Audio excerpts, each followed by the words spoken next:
시청자 여러분 안녕하십니까? 11월 7일 화요일 굿모닝 YTN 1부 시작합니다. 먼저 주요 뉴스 보고 오겠습니다.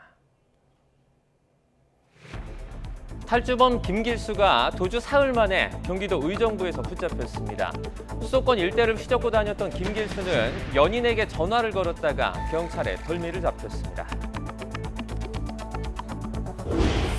윤석열 대통령이 수도권 광역 급행철도 GTX-A 건설 현장을 찾아 사업을 속도감 있게 추진하겠다고 밝혔습니다. 교통 인프라 확충에 재정을 과감하게 투입하겠다며 높은 교통비는 정부가 지원해 부담을 덜겠다고 강조했습니다. 총선을 앞두고 국민의힘이 지역별 거점 도시 역할을 할 이른바 메가시티 조성을 전국적으로 확대하겠다고 약속했습니다. 당내에서도 비판의 목소리가 나오는데 더불어민주당은 찬반 입장을 밝히지 않은 채 신중한 태도를 이어가고 있습니다. 한 달이 된 이스라엘과 하마스 전쟁에서 팔레스타인 사망자가 10,000명을 넘어섰습니다. 이 가운데 어린이가 4,000여 명이나 되는데 유엔 팔레스타인 난민 구호기구는 10분에 1명씩 어린이가 죽고 있다고 지적했습니다. 공매도 전면 금지 조치가 시행된 첫날 국내 증시는 2차 전지 관련주를 중심으로 과열 양상을 보였습니다. 주식시장에 거품을 키웠다는 지적에 이복현 금융감독원장은 법적 검토를 거친 조치라고 강조했습니다. 밤사이 기온이 뚝 떨어진 가운데 바람까지 강하게 불면서 초겨울 추위가 기승을 부리고 있습니다. 내륙 곳곳에 한파특보도 내려졌는데 일부 지역에는 눈도 예보됐습니다. 첫 소식입니다. 특수강도 혐의로 서울구치소에 수용됐다가 지난 4일 병원 치료 중에 달아난 김길수가 의정부에서 검거됐습니다. 당국의 추적을 비웃기라도 하듯 수도권 일대를 휘젓고 다녔던 김 씨는 연인에게 전화를 걸었다가 경찰에 덜미가 잡혔습니다. 최기성 기자입니다. 검은색 옷을 입은 김길수가 경기 안양 동안경찰서로 압송됩니다. 김 씨는 탈주를 계획한 적도 없고 도피를 도운 사람도 없다고 주장했습니다. 탈주 언제부터 계획하신 건가요? 계획 안 했어요. 조력자 있나요? 없어요. 마지막으로 하고 싶은 말 있으세요? 김 씨는 어젯밤 9시 20분쯤 경기도 의정부시 가능동 한 공중전화 부스 주변에서 경찰에 붙잡혔습니다. 공중전화로 연인인 여성 A씨에게 연락했다가 경찰에 덜미가 잡혔는데 A씨는 김 씨가 도주 첫날인 지난 4일 처음으로 만난 인물입니다. A씨는 이때 김 씨 택시비를 대신 내주고 현금 10만 원을 건넸습니다. 경찰은 범인 도피 혐의로 A씨를 입건한 뒤 김 씨가 다시 연락할 것으로 보고 A씨를 주시하고 있었던 것으로 파악됐습니다. 김 씨가 A씨 휴대전화로 전화를 걸자 발신지가 공중전화인 점을 파악한 경찰이 현장으로 가 김 씨를 체포한 겁니다. 앞서 김 씨는 지난 4일 새벽 6시 20분쯤 안양시 동안구 병원에서 진료받다 화장실에 간다며 보호장비를 푼틈을 타 옷을 갈아입은 뒤 택시를 타고 달아났습니다. 법무부와 경찰은 김 씨를 공개 수배하고 추적에 나섰지만 김 씨는 경기 북부와 서울 등을 오가며 사흘 동안 도주극을 이어왔습니다. YTN 최기성입니다. 김길수가 도주한 지 1시간이 되는 시점까지도 교정당국은 김길수가 도주한 방향이 어딘지조차 몰랐던 정황이 드러났습니다. YTN이 확보한 문자 메시지에 따르면 교정당국은 지난 4일 오전 7시 16분 LGU 직원들은 즉시 병원 근처와 평촌역 주변을 수색하라는 내용을 직원들에게 전파했습니다.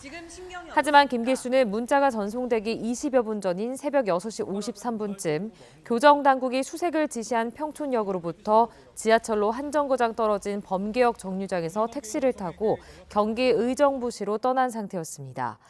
또 교정당국은 새벽 6시 58분 전 직원에게 첫 비상소집 문자를 보낸 것으로 파악됐는데 당시는 김길수가 7층 병실에서 도주한 지 30분이 지난 상황이었습니다.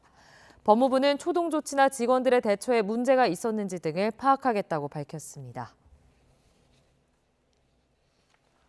윤석열 대통령이 GTX 건설 현장을 찾아 수도권 30분 통행권이 달성되고 광역생활권이 구축될 거라며 이 사업을 속도감 있게 추진하겠다고 강조했습니다. 이를 통해 집값과 일자리를 모두 잡을 수 있다며 높은 교통비는 정부가 지원의 부담을 덜어주겠다고 밝혔습니다. 강희경 기자입니다. 여권을 중심으로 메가시티 논의가 뜨거운 가운데 윤석열 대통령이 경기도 화성시 동탄역을 찾았습니다. 수도권 광역급행철도 GTX-A 노선 개통을 앞두고 점검차 현장을 방문한 겁니다. 윤 대통령은 대선 당시 김포 골드선을 타봤는데 정말 힘들었다며 GTX의 신속한 개통 필요성을 느꼈다고 말했습니다. 이어 GTX 노선 사업을 속도감 있게 진행하겠다며 A 노선 일부를 내년 3월에 먼저 개통하겠다고 선언했습니다. 수도권 어디든 간에 30분 이내에 도착하고 서울까지 또 어느 지역을 가든지 1시간 이내에는 다 갈 수 있게, 그리고 중심부까지는 30분 이내. 수도권을 하나의 생활권으로 묶는다는 취지로 여당에서 김포 서울 편입 근거로 생활권과 행정구역을 일치시켜야 한다고 주장한다는 점에서 눈길을 끌었습니다. 대통령실 관계자도 GTX로 생활권이 넓어지는 만큼 같은 행정구역으로 편입하자는 논의가 나올 수 있다고 설명했습니다. 윤 대통령은 더 나아가 GTX는 단순한 교통수단이 아니라 광역 생활권을 구축하고 연결하는 수단이라며 집값도 안정되고 일자리도 늘어날 거라고 강조했습니다. 또 출퇴근 교통비 부담을 덜어주고 특히 저소득층과 서민에겐 큰 폭의 할인율을 적용하겠다고 밝혔습니다. 저소득층과 어려운 서민들에게는 약 53%의 최대 할인율을 차등 적용해서 나머지는 정부 재정으로, 중앙정부와 지방정부 재정으로 이렇게 분담을 해서. 윤 대통령은 국무총리를 만난 자리에서 민생 현장 소통을 강화하라고 거듭 당부했습니다. 총선을 앞둔 만큼 여당의 메가시티 구상에 어느 정도 발을 맞추는 동시에 민심을 잡기 위한 행보에 더 속도를 내는 모습입니다. YTN 강희경입니다. 김포 서울 편입을 추진하는 국민의힘이 한 발 더 나가 지역별 거점 도시 역할을 할 이른바 메가시티 조성을 전국으로 확대하겠다는 의사를 내비쳤습니다. 민주당은 명확하게 찬반 입장을 밝히지 않으면서도 여당이 선거용 공수표를 남발하고 있다고 애둘러 비판했습니다. 임성재 기자입니다. 김포 서울 편입을 띄우며 정책 이슈를 선점했다고 판단한 국민의힘이 전선을 전국으로 확대했습니다. 이번엔 지역별 거점 도시 역할을 하는 메가시티 전국화를 꺼내들었습니다. 주민의 의한, 주민을 위한 정책을 추진하겠다는 캐치프레이즈도 내걸고 지역 여론만 찬성한다면 지방도시들도 당이 추진하는 메가시티 구상에 들어올 수 있다는 점을 명확히 했습니다. 국민의힘은 비수도권에서도 주민들이 뜻을 모아 지역별 거점 역할을 하는 메가시티를 키우겠다는 의지를 표명해 오시면 주민들의 뜻을 존중해 검토해 나가도록 할 것입니다. 애초 수도권 주민 편익 개선 특위로 시작한 당내 특별위원회 이름에서도 과감히 수도권을 빼고 UCT 프로젝트란 이름을 달아 닻을 올렸습니다. 이에 맞춰 특별위원회에는 김포나 구리 등 수도권 인사 외에도 부산, 대구, 대전 등을 지역구나 기반으로 둔 현역 의원들을 포함시켰습니다. 그 서울 집중화 현상도 좀 막아낼 수 있고 그리고 또 골고루 지방과 서울이 골고루 또 잘 살 수 있고 자족할 수 있는 그런 도시로 이어질 수 있기 때문에 국민의힘의 본격적인 논의 확장에도 민주당 지도부는 찬반 입장을 명확히 밝히지 않은 채 신중한 태도를 유지하고 있습니다. 섣부른 반대가 해당 지역 민심을 자극할 수 있고 굳이 여당의 선거 전략에 휘말릴 필요가 없다는 판단 등이 깔린 것으로 보입니다. 지금 민주당의 공식 입장은 뭘로 이해를 해야 되는 겁니까? 아니 그게 정말 그 바보 같은 질문에 바보 같은 답변이라고 생각합니다. 왜요? 대신 김포 서울 편입과 공매도 금지 등 최근 정부 여당의 정책 드라이브에 대해선 우회적으로 견제구를 날리고 있습니다. 국민의 삶이나 국가의 미래를 두고 진중하게 접근해야 된다는 점을 수차 강조드리고 있습니다. 정부 여당이 선거에 급하다고 정략적인 공수표를 남발하고 있습니다. 민주당 핵심 관계자도 YTN과 통화에서 서울은 이미 초메가시티이고 김포 서울 편입은 땅 따먹기일 뿐이라며 불편한 심기를 숨기지 않았습니다.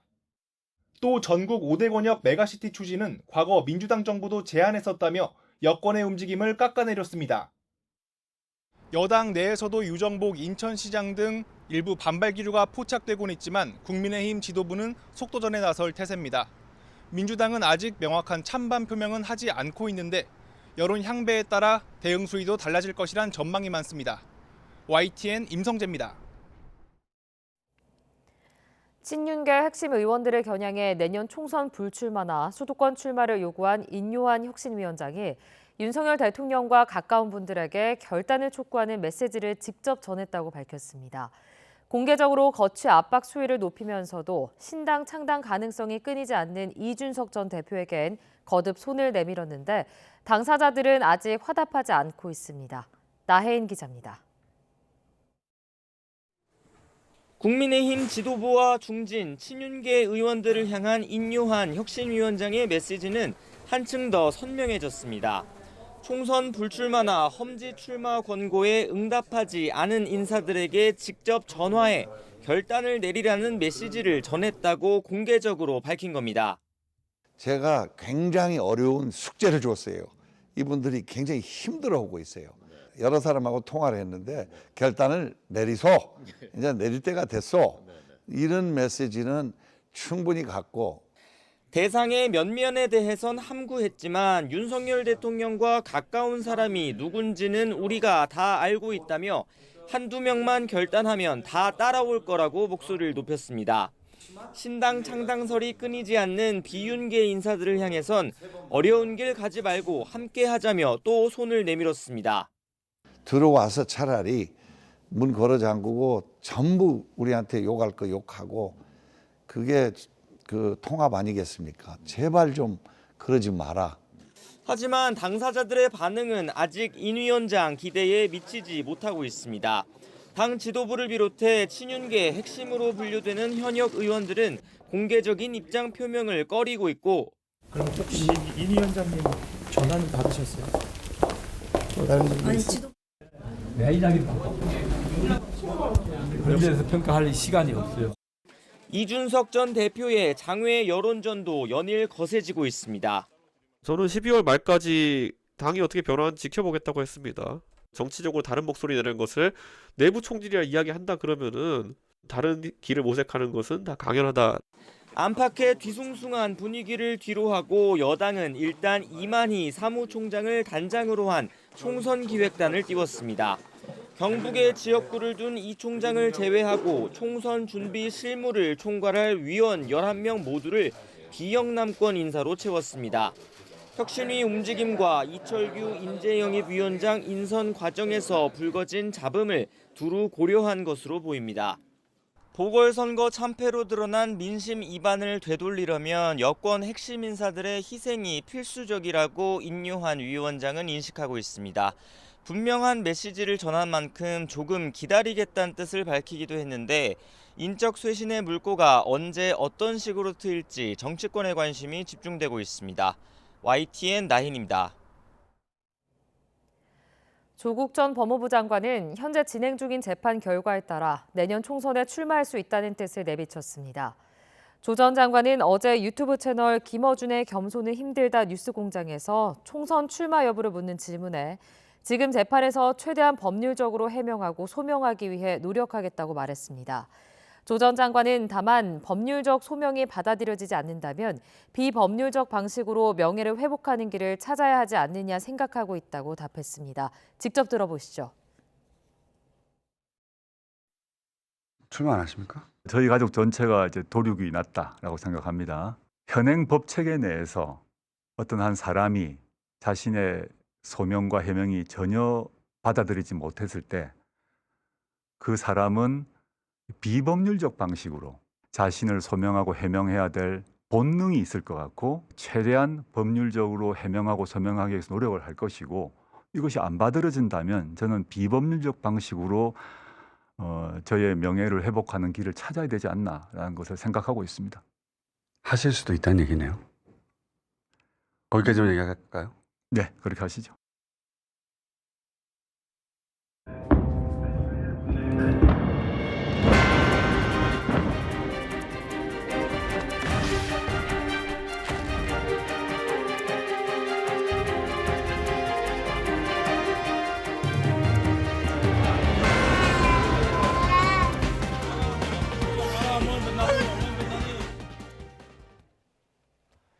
달째를 맞은 이스라엘과 하마스 전쟁에서 팔레스타인 사망자가 10,000명을 넘어섰습니다. 가자지구 보건부는 기자회견을 열고 팔레스타인 사망자가 지금까지 22명으로 집계됐다고 밝혔습니다. 이 가운데 어린이는 4,104명이라고 덧붙였습니다. 지난달 7일 하마스의 이스라엘 기습 공격으로 시작이 된 전쟁은 이스라엘의 가자지구 폭격으로 희생자가 늘고 있습니다. 이스라엘과 하마스 간 무력 충돌 한 달을 맞아 국제기구들이 공동 성명을 내 즉각적인 인질 석방과 휴전을 촉구했습니다. 폴커 투르크 유엔 인권 최고대표와 마틴 그리피스 유엔 인도주의 긴급구호 사무차장 등 유엔 고위 인사들과 산하기구 수장 등 12명은 이제는 분쟁을 멈춰야 한다며 이같이 촉구했습니다. 이번 공동성명에서 세계보건기구와 국제이주기구, 유엔 아동기금 등 유엔의 주요 인권 구호기관과 국제원조 구호기구 등 비정부 기구들이 함께했습니다. 미국이 중동 지역에 핵잠수함을 추가 배치하고 이례적으로 사진을 공개했습니다. 이스라엘이 일시 교전 중단을 거부하며 가자지구에서 전쟁이 격화하면서 이란이 무장 세력들을 내세워 개입하는 것을 막기 위한 경고로 보입니다. 류재웅 기자입니다. 이스라엘 방문에서 일시 교전 중단을 이끌어내지 못한 토니 블링컨 미 국무장관은 확전 방지를 위한 행보를 이어갔습니다. 서한 지구를 찾아 전후 가자 지구에서 팔레스타인 자치정부의 중적 역할을 강조한 데 이어 이라크로 건너가서는 이란과 연계된 무장 세력들의 개입을 강력히 경고했습니다. 지난 2주간 미군 기지가 30여 차례 공격을 받은 데 따른 조치로 보입니다. I made very clear that the attacks, the threats coming from militia that are aligned with Iran are totally unacceptable, and we will take every necessary step to protect our people. 그리고 다시 튀르키예로 건너가 전쟁 해법을 논의했습니다. 하지만 이란은 블링컨 장관과 회담 뒤 이란을 찾은 이라크 총리와 회담에서 이스라엘과 미국에 의해 저질러지는 살상을 막기 위해 물러서지 않겠다는 뜻을 분명히 했습니다. ولذا ما هر گونه اقدامی که در سطح کشورهای اسلامی و در سطح کشورهای منطقه و در سطح بین‌الملل در مورد بازدارندگی رژیم صهیونیستی و 이런 가운데 미군은 순항 미사일 등을 탑재하고 가공할 기습 타격 특수작전 능력을 갖춘 오하이오급 핵잠수함을 중동에 배치하고 사진을 공개했습니다. 미군이 탄도미사일 잠수함대의 움직임이나 작전을 공개한 것은 매우 이례적입니다. CNN은 이 같은 이례적 공개가 이번 전쟁이 중동 전쟁으로 번지는 것을 막기 위해 이란과 그 대리 세력에게 분명한 경고 메시지를 보는 것으로 해석했습니다. YTN 유재웅입니다. 공매도가 전면 금지되면서 우리 증시는 과열 양상을 보였습니다. 특히 2차 전지 관련주를 중심으로 코스닥이 폭등하면서 사이드카가 발동되기도 했습니다. 이형원 기자입니다. 모든 종목에 대한 공매도가 전면 금지된 전날 증시는 폭등했습니다. 코스피, 코스닥 할 것 없이 상승 출발해 장 내내 숨가쁘게 치솟았습니다. 코스피는 5% 넘게 올라 단숨에 2,500선을 꿰찼습니다. 종가 기준 2,500을 웃돈 건 지난 9월 22일 이후 처음입니다. 코스닥 오름세는 더 가팔랐습니다. 오전 한때 프로그램 매수 호가 효력을 일시 정지하는 사이드카까지 발동할 정도였습니다. 코스닥 사이드카가 발동된 건 지난 2020년 6월 이후 3년여 만으로 역대 12번째입니다. 상승세를 이어간 코스닥은 무려 7% 넘게 오른 채 마감했습니다. 지금 외국인이 사실 공매도의 한 70% 정도를 주도하고 있는데 공매도를 향후에 다 못하게 된다고 하니까 어쩔 수 없이 그 매수를 해서 숏커버를 해야 되는. 실제로 공매도 잔고가 많은 2차 전지 종목을 중심으로 외국인 매수세가 몰렸습니다. 대표적인 2차 전지 관련주인 에코프로는 가격 제한 폭인 29.98%까지, 에코프로 BM도 30%나 올랐습니다. 갑작스러운 공매도 금지 발표로 주가 폭등을 부추겼다는 지적이 나오자 이복형 금융감독원장은 법적 검토를 거친 조치라고 강조했습니다. 법률상 요건에 의한 시장 조치이기 때문에 주가가 오를지 내릴지 또는 지금 얘기한 특정 종목이라든가 특정 분야의 주가가 오를지 내릴지는 주된 요소로 고려할 것은 저는 아니라고. 전문가들은 가격 급등 방지라는 순기능을 가진 공매도를 전면 금지하는 건 능사가 아니라고 우려했습니다. 공매도가 그렇게 비합리적인 이유로 인해서 가격이 오르는 것을 좀 막는 주가의 변동성을 완화하는 순기능이 있는데 이것이 좀 금지되다 보니까 그런 주가 변동성이 좀 더 튈 수 있는. 이에 주가 변동성이 커질 수 있다며 투자에 유의해야 한다고 당부했습니다. YTN 이영훈입니다. 올해 건설 경기가 여전히 좋지 않은 가운데 높은 금리와 공사비 인상까지 더해지면서 대형 건설사들이 실적 부진 늪에 빠졌습니다. 이들은 위기를 타개하기 위해 해외 수주로 눈을 돌리고 있습니다. 윤혜리 기자의 보도입니다. 올해 3분기 대형 건설사들은 기대에 못 미치는 성적표를 받았습니다. 시공 능력 평가 10위 안에 드는 대형 건설사 5곳에 올해 3분기 실적을 따져보니 4곳의 영업이익이 지난해보다 크게 줄었습니다. 최근 누락 사태를 맞은 GS건설의 영업이익은 지난해 반토막 수준인 602억 원에 그쳤습니다. 국내 주택사업 비중이 상대적으로 높은 DL-ENC의 영업이익도 지난해보다 30% 감소한 804억 원을 기록했습니다. 삼성물산과 대우건설도 한 자릿수대 하락률을 보였습니다. 반면 올해 굵직한 해외 사업 수주에 성공한 현대건설은 유일하게 지난해보다 영업이익이 늘었습니다. 지난해 같은 분기보다 60%나 증가한 2,455억 원입니다. 사우디 네옴 러닝터널, 이라크 바스라 정유 공장, 홀란드 올리핀 확장 공사 등 해외 대형 공사가 본격화되고 국내 주택 부문 실적이 반영됨에 따라 매출과 영업이익 모두 크게 증가했습니다. 국내 건설 경기는 여전히 찬바람이 부는 가운데 해외 사업 수주 여부로 실적이 판가름 난 겁니다. 건설사들은 하나같이 고물가와 고금리, 건설 자재비와 인건비 상승 등을 수익성이 하락한 이유로 꼽았습니다. 문제는 이런 상황이 당분간 이어질 거란 겁니다. 국내 주택과 VF 시장 등이 악영향을 받고 침체되면서 국내 주요 건설사들의 전년 대비 영업이익이 감소한 것으로 평가됩니다. 현재 여파이 단기에 반전될 여지가 크지 않으므로 건설사들의 실적 개선도 그럴 것으로 평가할 수 있습니다. 건설사들은 해외로 눈을 돌리고 있습니다. 국내 주택 사업은 수익이 확실한 사업장을 선별적으로 수주하고 중동과 동남아시아 등 대형 해외 사업 확대로 돌파구를 마련하겠다는 계획입니다. YTN 윤혜리입니다. 이번 달 전국 56개 단지에서 모두 5,000세대가 분양될 예정입니다. 종합 프로테크 기업 직방은 이번 달 분양 예정 물량이 수도권 2만 3천여 가구를 포함해 전국 4만 9,944가구라고 밝혔습니다. 지난해 같은 달 분양 물량이 3만 6천여 가구였던 것과 비교하면 35% 늘었습니다. 지역별로 수도권은 서울 3,400여 가구, 경기와 인천이 1만 4천여 가구와 5,600여 가구로 집계됐습니다. 지방에서도 부산의 6천여 가구, 충남의 4천여 가구가 공급됩니다. 마약 투약 혐의를 받는 인기 아이돌 그룹 출신 가수 지드래곤 권지용 씨가 처음으로 경찰 조사를 받았습니다. 조사를 마친 뒤 권 씨는 간이 시약 검사에서 음성이 나왔다고 밝히며 여유 있는 모습을 보이기도 했습니다. 윤웅성 기자입니다. 경찰에 잦은 출석한 권지용 씨는 시종일관 당당했습니다.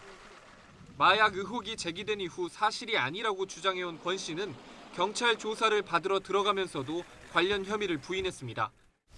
마약 투약 혐의 인정하십니까? 저는 마약 관련 범죄에 대해서 사실이 없고요. 권 씨에게 마약을 제공한 것으로 경찰이 의심하고 있는 의사와도 관계가 없다고 선을 그었습니다. 업소 실장이나 마약을 제공한 의사와는 아예 연관이 없으십니까? 가서 조사받아도 될까요? 4시간 동안 이어진 경찰 조사에서도 권 씨는 마약 혐의를 전면 부인한 것으로 전해졌습니다.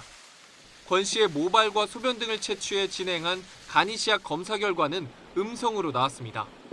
경찰은 국립과학수사연구원에 마약 정밀 감정을 의뢰할 예정입니다. 일주일 안에 결과가 나왔던 배우 이선균 씨 사례를 비춰볼 때 비슷한 시일이 걸릴 것으로 보입니다.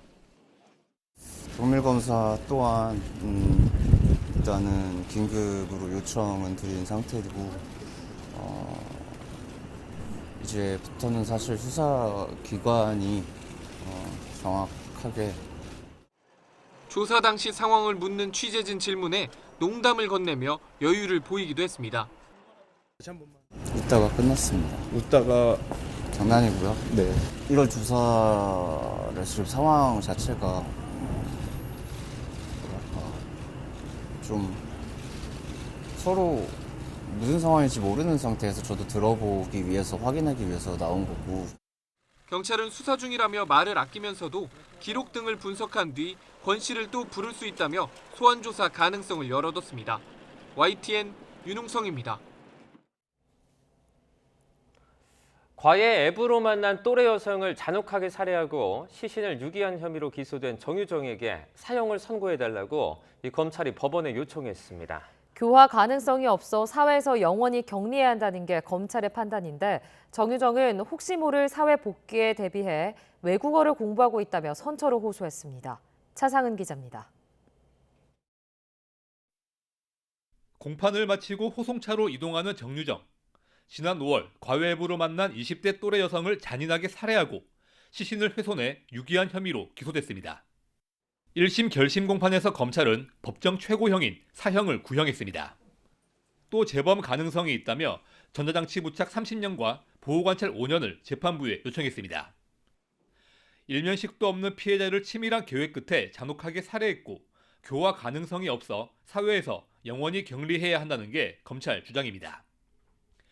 그동안의 재판에서 정유정은 피해자가 저항해 흉기를 휘둘렀다거나 계획 범행을 부인하는 태도를 보였는데 이를 두고 검찰은 반성하지 않는 것이라고 지적했습니다. 정유정은 최후 진술에서 범행을 반성하고 있다며 사회로 복귀할 기회를 달라고 호소했습니다.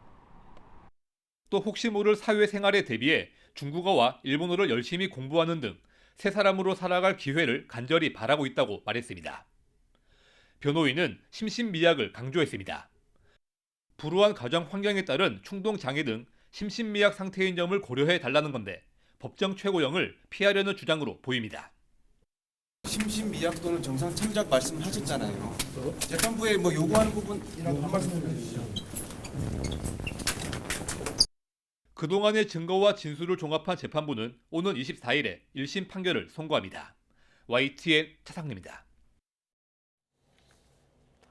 최대 수익률 5배를 내주겠다며 허위 외환 투자 사이트를 이용해 투자자들에게 27억 원을 가로챈 일당이 검찰에 넘겨졌습니다. 마산 동부경찰서는 허위로 외환거래 투자 사이트를 개설해서 27억 원을 가로챈 혐의로 총책인 30대 남성 5명을 구속하고 공범 3명과 함께 검찰에 넘겼습니다. A씨 등은 지난 4월부터 2달 동안 인터넷 등을 이용해 불특정 다수에게 접근한 뒤 수익률 300에서 400%를 내주겠다며 29명에게서 27억 원을 가로챈 혐의를 받습니다. 이들은 정상적인 거래처럼 보이려고 거래 명세서를 거짓으로 꾸미기도 했습니다. 경찰은 추가 피의자가 있는지 조사하고 있습니다. 큰 이익을 보게 해주겠다며 아무 가치가 없는 코인, 이른바 스캠 코인에 수백억대 투자금을 모아서 가로챈 일당이 경찰에 붙잡혔습니다. 거래소에 실제로 가상자산을 상장한 뒤 6개월 만에 상장을 폐지하는 수법을 썼습니다. 김근우 기자가 취재했습니다. 한 다단계 업체에서 가상자산 관련 강연이 한창입니다. 대기업과 AI 등 그럴듯한 이야기로 자신들이 만든 가상자산에 투자하라고 권유합니다. 아직 상장하기 전이지만 상장만 하면 단기간에 큰 돈을 벌 수 있다고 유혹합니다. 처음에는 이런 거 시작했어요. 그래서 번 돈이 한 5억 이상 나왔어요. 한 6개월. 이익은 물론 원금이 완벽하게 보장된다는 꼬임에 의심 한 번 없이 속아 넘어갔습니다. 원금은 사라지지만 손해는 안 보지만 원금 찾으려고 굳이 넣어놓고 원금 걱정할 필요는 없다 이겁니다. 이들이 말한 가상자산은 실제로 한 거래소에 상장됐습니다. 투자금은 더 불어났고 피해자 일부는 수익도 봤지만 이게 노림수였습니다. 6개월도 되지 않아 상장 폐지되면서 투자한 가상자산은 휴지 조각으로 변했습니다. 확인된 피해자만 4,200여 명, 피해 금액은 180억 원에 달합니다. 향후 상장이 될 것이고 이것이 큰 수익으로 남을 것이고 또한 대기업과 제휴를 통해서 실질적으로 사용이 가능하다. 보통 스캠 코인 같은 경우에는 상장 자체가 되지 않습니다. 하지만 이 사건 같은 경우에는 상장이 된 것이 특이점이라 할 만합니다. 경찰은 가상자산 발행업체와 다단계 업체가 짜고 투자 사기를 주도한 거로 보고 25명을 붙잡아 4명을 구속했습니다. 또 이들의 가상자산을 상장시켜준 거래소 전 임원도 기소 의견으로 검찰에 송치했습니다. 경찰은 범죄 수익금 95억 7천여만 원을 기소 전 추징 보전하고 상장 과정에서 다른 불법 행위가 있었는지에 관해서도 수사를 확대할 방침입니다. YTN 김근우입니다.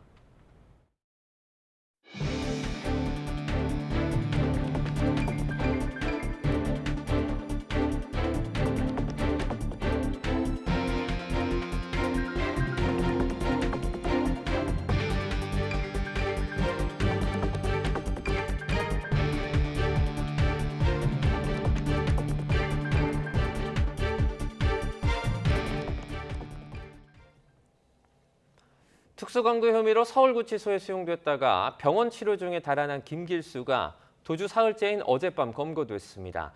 경찰은 어젯밤 9시 20분쯤 경기도 의정부시 간흥동의 한 공중전화 부스 인근에서 김 씨를 붙잡았습니다. 김 씨는 공중전화로 연인인 A 씨에게 연락을 했다가 경찰에 덜미가 잡혔습니다. A 씨는 김 씨가 도주 당일인 지난 4일 처음으로 찾아간 여성으로 김 씨의 택시비를 내주고 현금 10만 원을 건넸던 인물입니다.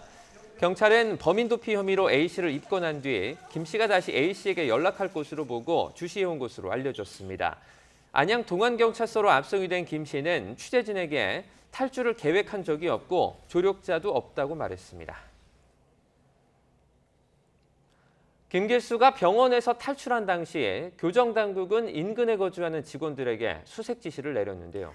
네, YTN 취재 결과 김길수가 병원 주변을 멀리 떠난 1시간 뒤에야 그것도 엉뚱한 곳을 수색하라고 지시해 초동 조치가 부실했다는 비판이 나옵니다. 윤태인 기자의 단독 보도입니다. 탈주범 김길수가 병원에서 도주한 건 지난 4일 아침 6시 20분. 병원을 빠져나온 김길수는 곧장 1km가량 떨어진 범기역으로 이동했습니다. 이후 김길수는 아침 6시 53분에 범기역 앞에서 택시를 타고 의정부로 향했습니다. 병원에서 나온 지 30여 분 만에 도주에 성공한 겁니다. 하지만 이때까지도 교정당국의 초동 수색 지시는 이뤄지지 않았습니다.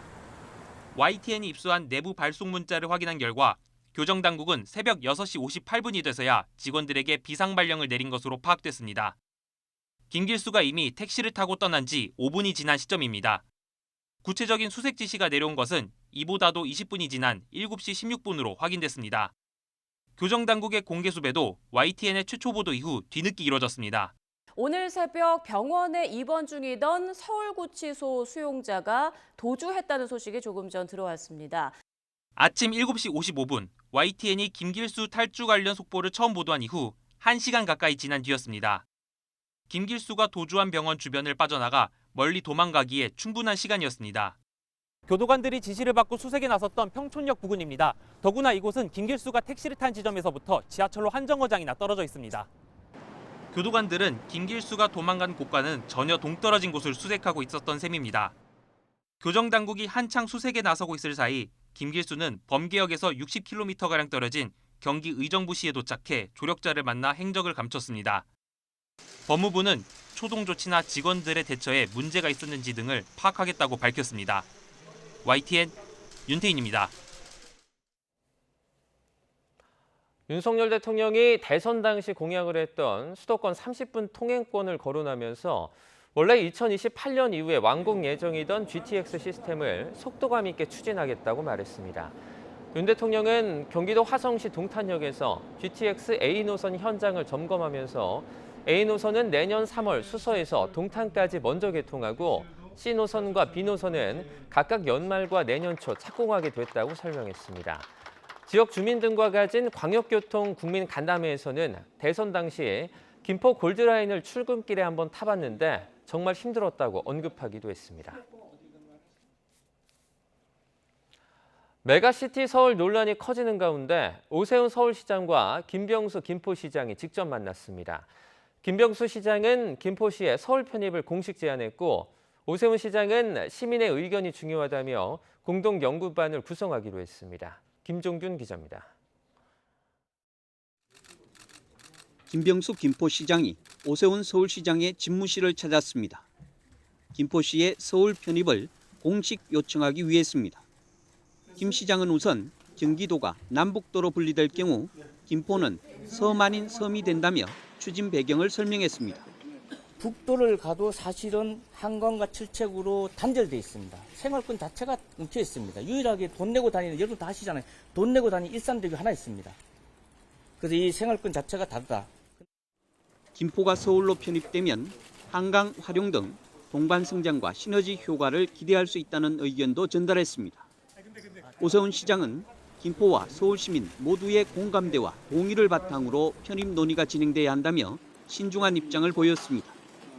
서울시는 김포시와 함께 심청 연구를 위한 공동연구반을 구성하기로 했습니다. 서울시는 또 동일 생활권 삶의 질 향상 TF를 꾸려 메가시티 연구를 별도로 추진할 계획입니다. 그러니까 지금 이제 논의가 제기되기 시작하는 김포시를 비롯해서 구리, 또 하남, 고양 이런 곳은 이미 어떤 형태로든 그 지역에 책임 있는 자리에 있는 분들이 서울시 편입을 문제를 제기하기 시작하셨고요. 메가시티 서울 논란이 커지는 가운데 오세훈 시장, 김동연 경기도지사, 유정복 인천시장이 오는 16일 만날 예정입니다. 서로 입장이 다른 수도권 빅3가 이 자리에서 김포시의 서울 편입 논란을 놓고 어떤 목소리를 낼지 주목됩니다. YTN 김종길입니다. 국민의힘 소속인 유정복 인천광역시장이 김포시의 서울특별시 편입 주장은 실현 가능성이 없는 선거 포퓰리즘 정치쇼라며 즉각 중단해야 한다고 강도 높게 비판했습니다. 당론으로 적극 추진하겠다는 국민의힘 김기현 대표를 사실상 직격한 것으로 이 정치권의 파장이 일고 있습니다. 강성욱 기자입니다.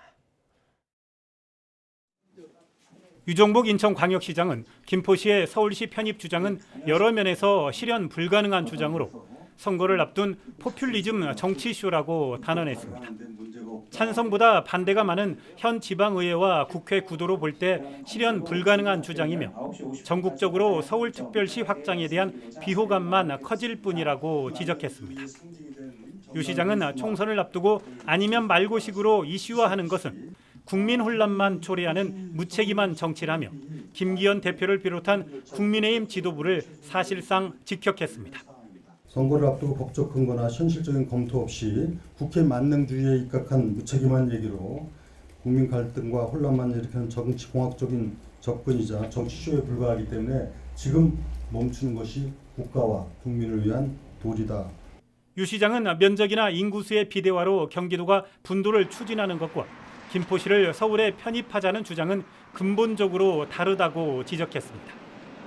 서울에 인접한 다른 기초단체들도 벌써 들썩이는 등 서울로의 빨대 현상, 서울만의 집중 현상을 가속하게 할 것이라고 우려했습니다. 우리 대한민국이 고쳐야 될 병이 하나 있습니다. 바로 특별이라고 하는 그 병에 걸려 있는 겁니다. 전 세계에 수도를 특별시로 붙이는 것은 대한민국밖에 없습니다. 유정복 시장은 김포에서 임명직 군수와 선출직 시장을 지내고 김포에서만 국회의원 3번을 역임하고 장관도 2번을 지낸 국민의힘 중진입니다. 정치적 위상과 당 안팎의 영향력을 감안할 때 당 지도부가 적극 지원 방침을 밝힌 정책에 대해 포퓰리즘 정치쇼라고 강하게 비판하고 나서면서 국민의힘을 비롯한 정치권에 상당한 파장이 일고 있습니다. YTN 강성욱입니다. 국민의힘 지도부와 중진 친윤계 의원들을 겨냥해 내년 총선 불출마나 수도권 출마를 요구한 인요한 혁신위원장은 당내 여러 사람과 전화로 통화해 결단을 내릴 때가 됐다는 메시지를 충분히 전했다고 밝혔습니다. 인 위원장은 어제 YTN 뉴스라이브에 출연해 당 대표 등에게 굉장히 어려운 숙제를 줬고 조금 기다려야 한다며 이같이 말했습니다. 이어 분위기가 안 바뀌면 당만 죽는 게 아니라 나라가 죽는다며 모두 문제를 알고 가야 할 길도 아는 만큼 분위기를 좀 불편하게 만들어 그렇게 가게 하면 된다고 덧붙였습니다. 국민의힘이 친윤 핵심 험지 출마론 등 고강도 인적 쇄신안을 띄우자 민주당도 여당발 혁신을 주시하며 여론의 동향을 지켜보고 있습니다. 겉으론 쇄신안을 평가절하하는 기류도 읽히지만 자칫 총선을 앞두고 쇄신 경쟁에서 밀리는 것 아니냐는 우려도 나오고 있습니다. 손유정 기자입니다. 내년 총선 전략의 밑그림을 그릴 더불어민주당 총선기획단이 첫 회의를 열고 본격적인 활동에 들어갔습니다. 민생과 미래, 혁신을 기치로 선거 승리를 이끌어 윤석열 정부의 폭주를 막겠다고 포문을 열었습니다. 특히 지난 8월 여러 논란으로 조기에 물러난 김은경 혁신위원회가 내놓은 쇄신안도 논의의 테이블에 올리겠다고 강조했습니다. 여러 주제들이 논의가 되고 있는데 아무튼 혁신위가 제안한 여러 사항들에 대해서는 우리 기획단에서 특정한 시간을 잡아서 논의를 할 계획입니다. 앞으로 2달여 활동 기간 공천 심사 시 현역 의원 감산 기준 강화와 중진 불출마 권고 등도 다룰 수 있다는 점을 시사한 겁니다. 이미 확정된 공천 규칙도 여론의 동향 등을 봐가며 손볼 수 있다는 얘기입니다. 하지만 당 지도부는 국민의힘 혁신위원회가 불씨를 지핀 중진 용태론에 대해선 선을 긋고 있습니다. 여당의 혁신안은 보궐선거 참패 이후 민심 이반을 고려한 고육지책인 만큼 민주당이 바로 이를 따라가는 건 시기상조로 보는 분위기입니다. 물론 비명계는 이런 인식 자체를 비판하고 있습니다. 친명계 원외 인사들의 이른바 자객 공천 우려가 가시지 않는 상황에서 김포 서울 편입론과 공매도 금지 등 핵심 의제를 잇따라 여권에 빼앗겼다는 불만이 적지 않습니다. 민주당이 국민의힘이 주도하는 혁신 경쟁에 끌려다닐 거냐 아니면 선도적으로 혁신하고 변화할 거냐 국민들이 요구하는 민주당의 다른 모습을 보여줄 거냐 이제 이거를 해야 되는데 지금 끌려가고 있죠. 아직 소수이긴 하지만 지도부의 험지 출마를 요구하는 목소리와 중진 인사의 용퇴 선언이 비슷한 시기에 나오면서 당내에선 미묘한 파장도 일고 있습니다. 공천 규칙을 둘러싼 신경전이 본격화할수록 민주당 내에서 주류 인사의 희생을 요구하는 의견이 분출할 수 있다는 전망입니다. 이런 가운데 정의당도 내년 총선 선거 연합을 꾸리기 위해 현 지도부가 전격 사퇴하고 비대위 체제로 전환합니다. 부쩍 빨라진 여권의 총선 시기에 맞춰 야권도 젠걸음에 나선 모습입니다. YTN 손유정입니다. 공매도가 전면 금지된 첫날인 어제 거래 대금이 폭증하면서 우리 증시 모두 급등했습니다. 코스피는 전 거래일보다 5.66%가 오른 2,502.37로 단숨에 2,500선대를 회복했습니다. 코스닥 지수도 전 거래일보다 7.34% 폭등한 839.45로 장을 마쳤습니다. 코스닥은 오전 한때 지수가 크게 오르면서 프로그램 매수 호가 효력을 일시 정지하는 사이드카까지 발동됐습니다. 특히 공매도 잔고가 많은 2차 전지 관련주들이 일제히 상한가를 기록하며 지수 상승을 이끌었습니다. 원금의 최대 5배까지 수익을 내주겠다며 외환 투자 사기로 27억여 원을 가로챈 일당이 경찰에 검거됐습니다.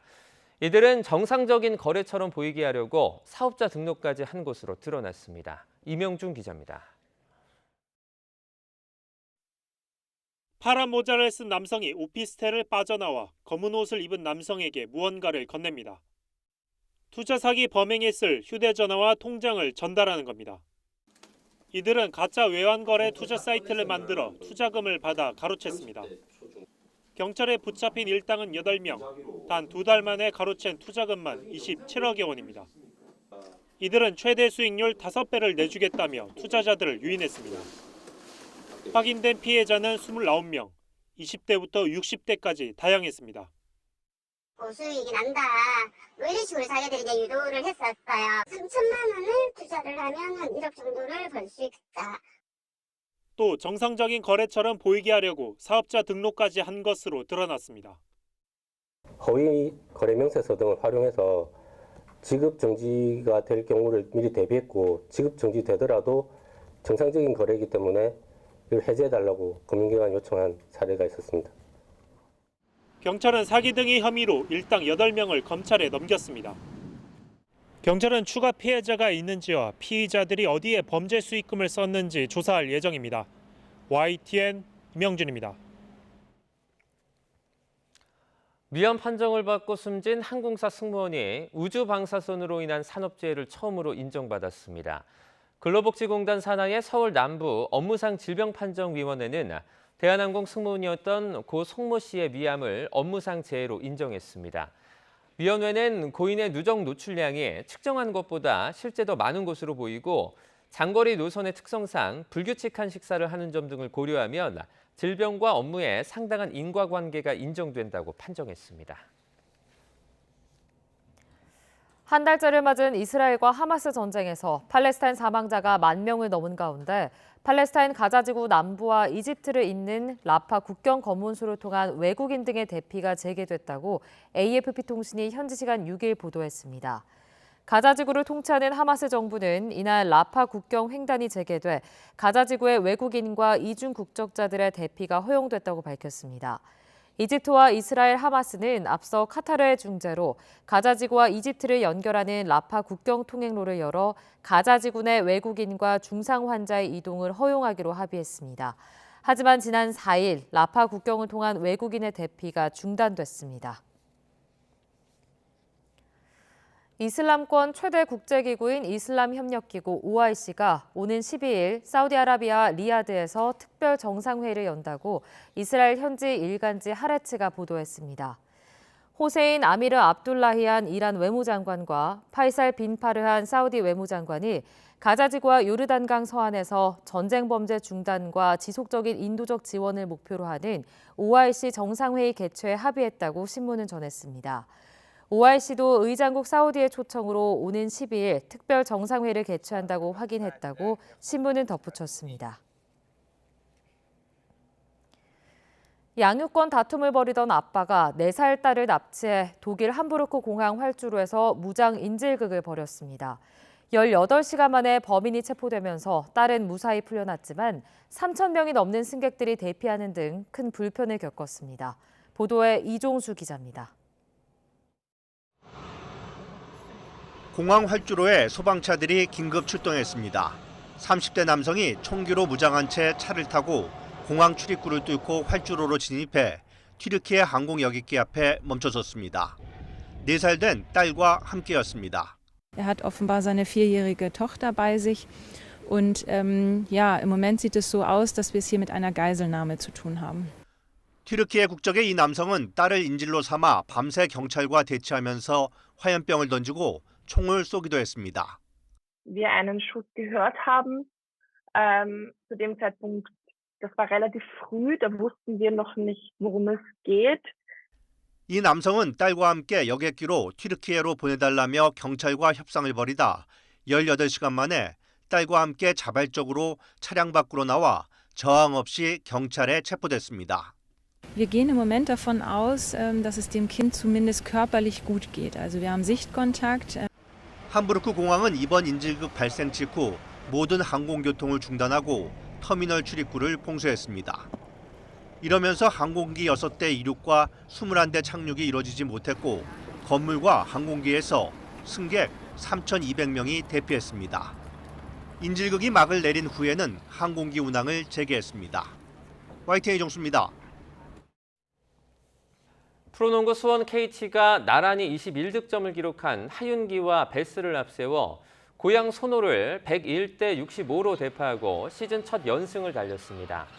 베스는 21점에 12개의 리바운드와 8개의 어시스트를 잡아내며 트리플 더블에 가까운 활약을 펼쳤고 하윤기도 21점, 6리바운드로 제 몫을 해냈습니다. KT는 팀 리바운드 수에서 노소를 49개 대 22개로 2배 이상 크게 앞섰습니다. 여자 프로농구 삼성생명은 박혜미가 개인 최다 득점인 19점을 올린 데 힘입어 하나 원큐를 67대 66, 1점 차로 꺾고 시즌 첫 승을 신고했습니다.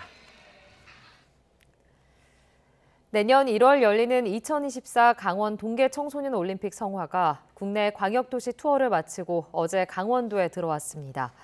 강원도는 어제 오후 강원도청 광장에서 김진태 지사 등이 참석한 가운데 성화 맞이 행사를 열었습니다. 성화는 다음 달 28일까지 강원도 곳곳을 누빌 예정이며 강원 지역 학생과 청소년 스포츠 선수 80여 명이 점화자로 참여합니다. 오늘 아침 출근길에는 보온에 각별히 신경 써주셔야겠습니다. 밤사이 찬 공기가 유입되면서 때이른 추위가 찾아왔는데요.